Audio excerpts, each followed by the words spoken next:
Everyone, আজকে আমি যাই ঘুরতে আর আমার সঙ্গে যাবে দুটো দিদির। ওরা আমার জন্য ওয়েট করছিল। ফাইনালি আমার ওদের সাথে দেখা হয়ে যায় আর ঠিক কিছুক্ষণের মধ্যে আমাদের ট্রেনটাও চলে আসে। আর এখানে ট্রেনের বাইরের ভিউটা বেশ ভালো লাগছিল, তাই তোমাদের সাথে শেয়ার করলাম। আর এখানে আমাকে কিছু বলে ফেলেছিল, যেই কারণে আমি হেসে ফেলেছিলাম। অ্যান্ড দেন আমরা একটু গল্প করতে করতে স্টেশন থেকে বেরিয়ে যাই। আর এই ফুলটা আমার ভীষণ একটা পছন্দের ফুল, তাই একটা ক্লিপ নিয়েছিলাম।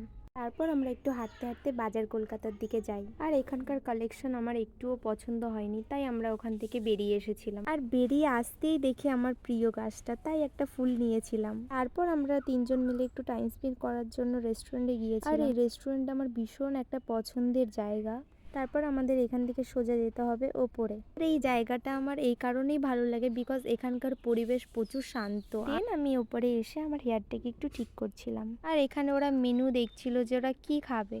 আর এখানে আমি ভাবছিলাম ততক্ষণ ওরা ডিসাইড করতে থাকুক আর আমি একটু ভিডিও বানাই, তাই একটু ভিডিও বানিয়ে নিচ্ছি। আর এখানে আমাকে অনিতা দিদি বলছিল যে তুই কেন একা ভিডিও বানাচ্ছিস, আমিও বানাবো, তাই ওকেও একটু নিলাম। আর পাশে যে দিদিরা ছিল ও একটু লজ্জা পাচ্ছিল, তাই আমি ওকে ডেকে ডেকে নিয়ে আসছিলাম। ভিডিও বানানোর পরে দিদিকে বললাম যা এবার গিয়ে খাবারটা অর্ডার। দেন আমাদের খাবারটা দিয়ে যায়। দেন খাওয়ার শেষে আমরা একটা ভিডিও বানিয়ে নিই ওখান থেকে। তারপর আমরা ওখান থেকে বেরিয়ে আসি। আর এখান থেকে আমি একাই যাচ্ছিলাম, তার কারণ আমার আগে ওরা বেরিয়ে গেছিল, তাই আমাকে একাই যেতে হচ্ছিল। থেকে বেরিয়ে এসে দিদি নিজের ঘরের জন্য কিছু ফুলদানি কিনছিল এখানে। তারপর সামনেরই একটা দোকান থেকে আমরা মোমো প্যাক করে নিয়ে যাই বাড়ির জন্য। আর ওখান থেকে সোজা চলে যাই মোড় বাজারে। আর ওখান থেকে আমার কেনার ছিল চিয়া সিডস। অ্যান্ড ফাইনালি আমি চিয়া সিডসটা পেয়ে যাই। দেন আমি ওখান থেকে বেরিয়ে আসি কাটোয়া স্টেশন। দেন আমি ট্রেনে উঠে পড়েছিলাম। তো আজকের ব্লগটাই অবধি ছিল। Tata, by.